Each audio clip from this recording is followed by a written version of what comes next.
¿Esperamos a alguien más o no?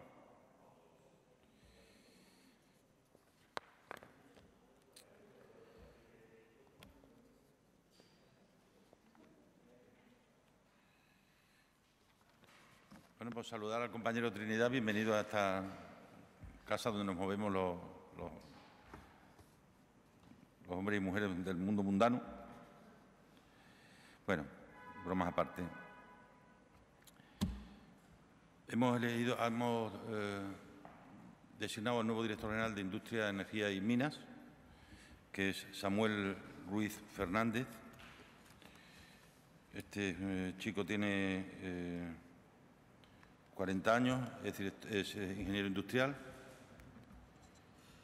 y actualmente era el director gerente de la planta solar termoeléctrica Casablanca de Talarrubias.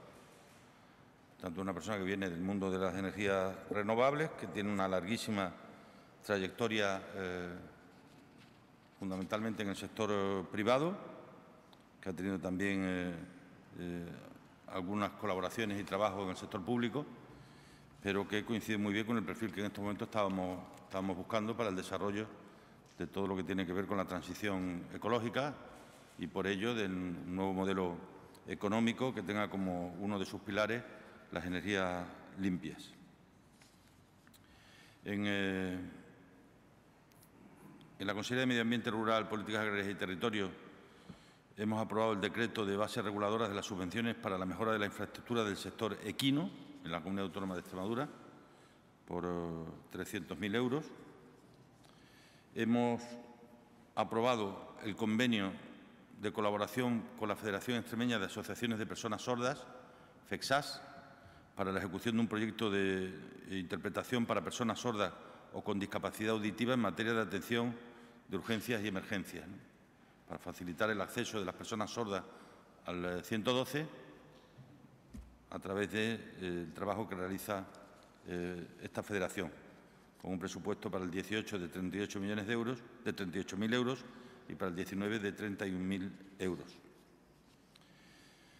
En educación hemos aprobado la concesión directa a la Universidad de Extremadura para financiar actuaciones de inversión en infraestructura en los campus de la universidad para la adecuación y mejora de sus instalaciones a realizar durante este año, con un presupuesto de 1.333.000 euros. Estos fondos permitirán la financiación de 46 actuaciones en nuestra universidad, 31 de las cuales serán obras y reformas en los edificios de la UEX, por un importe de 893.000 euros, y estos son la reforma del aula magna en la Facultad de Ciencias Económicas y Empresariales, la reforma de los laboratorios y espacios docentes en la Escuela Politécnica o la reforma y adecuación de las aulas en la Facultad de Veterinaria, y 15 relativas a reforma, renovación y adaptación de las instalaciones de los centros de la UEX, un presupuesto de 440.000.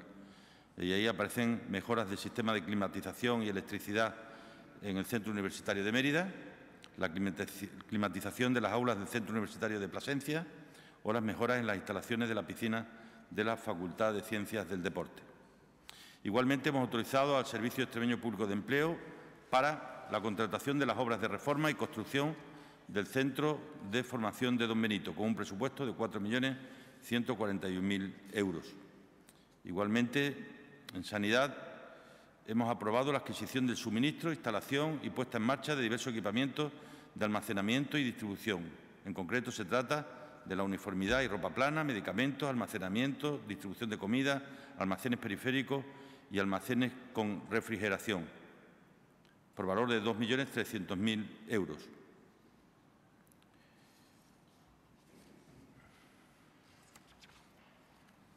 Estoy a vuestra disposición.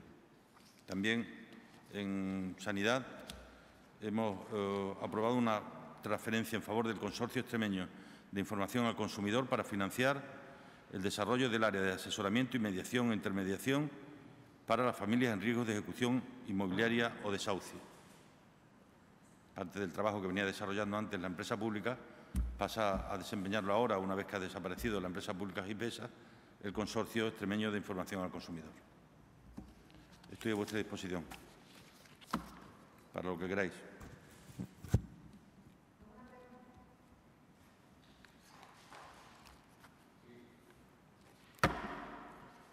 días, presidente. El viernes se reúne con el secretario general del PSOE en Castilla y León. ¿Qué espera de esa reunión? ¿Qué van a tratar en la misma? Bueno, yo hace ya tiempo que lo dije y lo mantengo. Yo creo que es muy bueno que en España haya relaciones entre los territorios, no solo Madrid con los territorios, sino los territorios entre sí.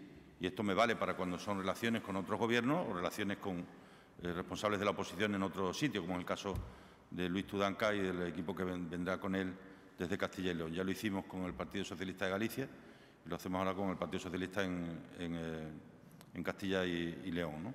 Es obviamente una relación más orgánica que institucional, pero en cualquier caso sí es bueno que, sobre todo con regiones que somos vecinas, pues tengamos el máximo de relación posible, tanto institucional como orgánica, ¿no?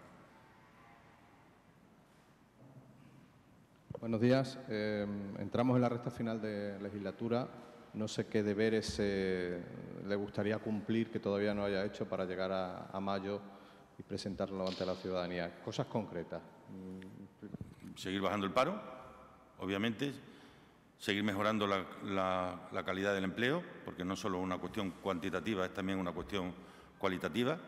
Ser capaces de seguir creciendo la economía de la región por encima del 2,5%, lo cual se traduce en un beneficio obvio para aquella gente que peor lo pueda estar pasando, porque puedan tener oportunidades de empleo y de vida. Obviamente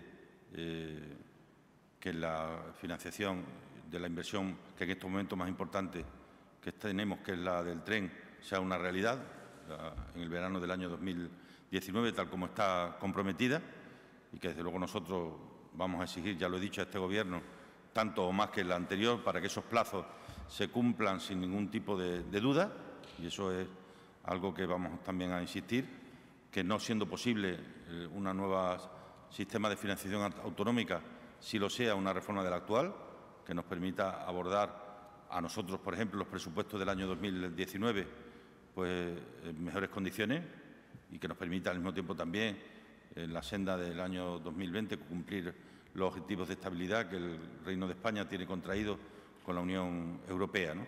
Pero lo más importante de todo es cumplir con las personas y eso es el día a día de nuestra política y para ello y a ello va destinada el 65% de nuestro esfuerzo y de nuestro presupuesto, en educación, en sanidad, en dependencia, en personas con discapacidad, en todo lo que significa las personas. Vengo desde hace mucho tiempo diciendo que en la gestión de Gobierno, a pesar de que vivimos en un mundo con una gran dependencia de los dispositivos móviles, los problemas más importantes que se nos plantean no son técnicos, son humanos.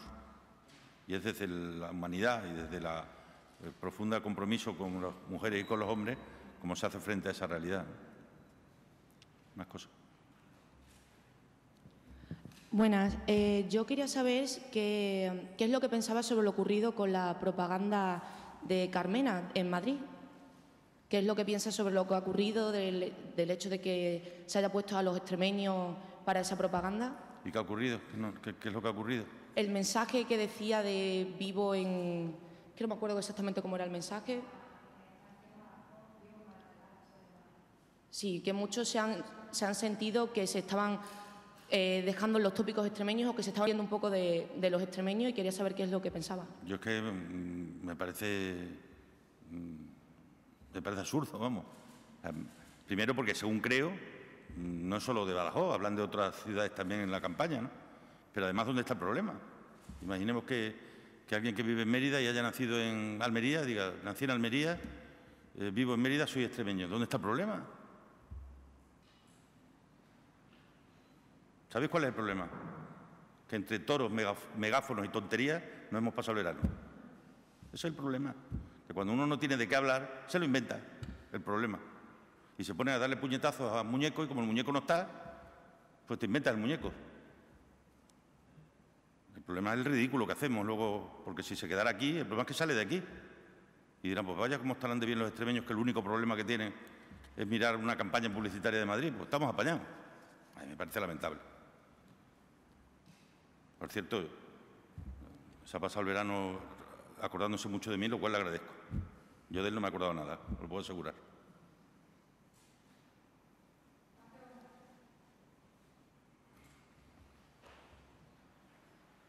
Sí, hoy se publica en el Boletín Oficial del Estado la LEGIO, la Ley de Grandes Instalaciones de Ocio. Quería saber si, desde que lleva en vigor, que son apenas 20 días, se ha presentado algún proyecto y qué perspectivas tienen para los próximos meses con respecto a esta ley. Pues ya está ahí la ley y a partir de ahora los interesados que presenten los proyectos. Sí me consta que algunos interesados han estado por aquí viendo algunas cosas, pero no tengo información en más profundidad, ¿no? Pero ya está la ley y a partir de ahora los que quieran tener o acogerse a ella tienen la ventanilla abierta para presentar sus proyectos.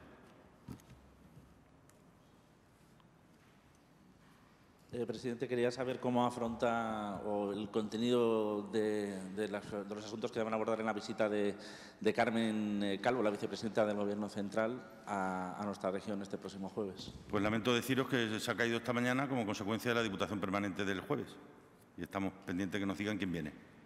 Vendrá otra persona, pero las solicitudes de comparecencia de los ministros en la Diputación Permanente del miércoles y del jueves, a ella creo que la han puesto el jueves a las 4 o a las 5 de la tarde. Y entonces pues, me avisaron anoche a última hora y hoy estamos viendo quién puede venir. En cualquier caso, nosotros, el acto es nuestro, es del Partido de Mérida y del Partido de Extremadura. El acto, en cualquier caso, lo vamos a hacer, sí o sí. Pero vamos, supongo que vendrá otro y de luego ya me ha prometido, anoche hablamos, que vendrá lo antes posible a reparar la ausencia.